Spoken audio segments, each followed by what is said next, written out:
بسم اللہ الرحمن الرحیم۔ آج حملی خاکہ نمبر 8 دیکھیں گے، زراعت کے جدید ٹیکنالوجی اور فصلوں کی حفاظت۔ سب سے پہلے ہم دیکھیں گے کہ یہاں پر ہم جو فصلیں اگائی جاتی ہے تو پرانے طریقوں سے دیکھے ہوں گے تم نے کہ ربیع اور خریف کی فصلیں، دو قسم کی فصلیں اگائی جاتی تھی۔ اس کے علاوہ آج جو ہے زراعت کے نئے ٹیکنالوجی اس میں حصہ کا استعمال کیا گیا۔ اس سے کیا ہوا کہ جدید آبپاشی کے طریقے آئے، کھاد اور ان کے وسائل کو ان سب میں شمار کیا گیا، اور اس طریقے سے ان سب کے استعمال کے لیے ہم نے ٹیکنالوجی کا استعمال ہو رہا ہے۔ کیسے؟ تو اصلاح شدہ بیج استعمال ہونے لگے۔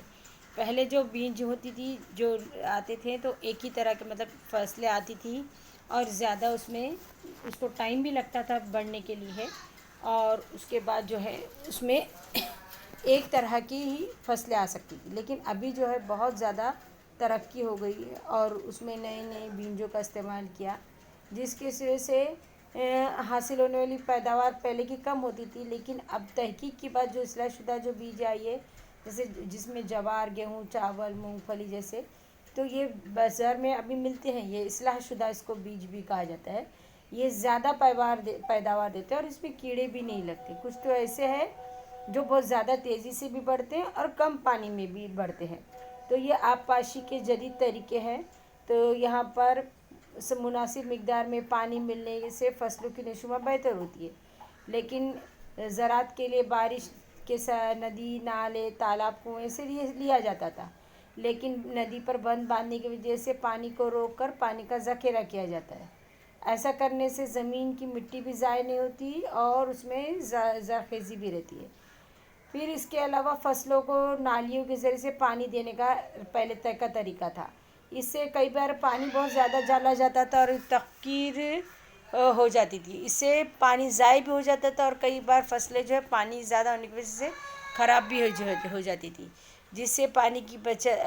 اب کیا کیا گیا، اسے پائپ لائن کے ذریعے سے تھوڑا پانی کی بچت بھی ہوتی ہے، اور اب اس سے بھی زیادہ ایڈوانس طریقہ ہے آبپاشی کا جدید طریقہ جو ہے یہاں پر قطرہ قطرہ پانی کے ذریعے سے ڈالا گیا۔ قطرہ آبپاشی کے ذریعے سے پانی کی بچت بھی ہوتی ہے، سوراخوں سے پائپ لائن استعمال ہوتا ہے تو زیادہ ضائع بھی نہیں جاتا اور فصلیں خراب نہیں ہوتی۔ اس کے علاوہ کھاد میں جو استعمال کیے جاتے ہیں اس میں بھی بہت ساری چیزوں کا استعمال کیا جاتا ہے۔ دو طرح کی کھاد ہم استعمال کرتے ہیں، ایک قدرتی، ایک کیمیائی طریقے کی کھاد۔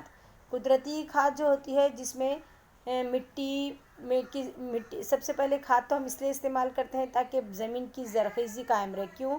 کیونکہ ایک ہی طرح کی فصل اگانے کے بعد جو ہے اس کی مٹی کی زرخیزی کم ہو جاتی ہے، تو جس کی وجہ سے فصلیں خراب ہونے کا اور صحیح طریقے کی نشوونما نہیں ہوتی۔ لیکن کھاد جو ہے یہاں پر دینے سے اس فصلیں اچھی پیدا ہوتی ہے۔ تو فصلوں کے لیے یہاں پر جو ہے قدرتی کھاد اور کیمیائی کھاد دو طرح کے استعمال کی جاتی ہے۔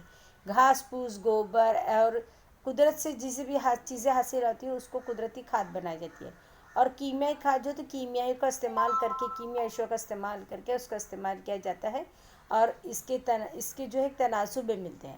اب یہاں پر جیسا برگد، گوبر کھاد، مینگنی کھاد، سبز کھاد، پوسٹ کھاد جیسی یہ قدرتی کھادوں کا استعمال ہوتا تھا، لیکن آج کل کے اس میں کیمیائی کھاد بھی آنے لگے۔ لیکن کیمیائی کھاد کا بے زیادہ استعمال کرنے سے بھی جو ہے زمین جو ہے اس میں سے کئی بار جو ہے تیزابی بھی بنتی جا رہی ہے۔ اس کو روکنے کے لیے کئی بار قدرتی کھاد کا بھی استعمال کیا جاتا ہے، اور فصلوں کی حفاظت کے لیے جراثیم کش دوائیوں کا استعمال کیا جاتا ہے، جس کی وجہ سے فصلیں باقی رہ سکے اور ان میں کیڑا نہ لگے۔ اکثر ہم پودے لگاتے ہیں تو دیکھو سفید ہو جاتا ہے، کئی کیڑے آ جاتے ہیں، تو اس کی وجہ سے جو ہے پودا خراب ہو جاتا ہے۔ تو اس میں جراثیم کش دوا ملانے سے اور برابر وقت پر کھاد دینے سے ہم اس فصل کو، یعنی اس پودے کو ہم اچھے سے اچھا بڑا بن سکتا ہے، اگا سکتے ہیں، اور وہ خراب بھی نہیں ہوگا۔ امید ہے سب کو لیسن سمجھ میں آئے گا۔ اللہ حافظ۔ بیچ میں نہیں آنے کا بیٹا۔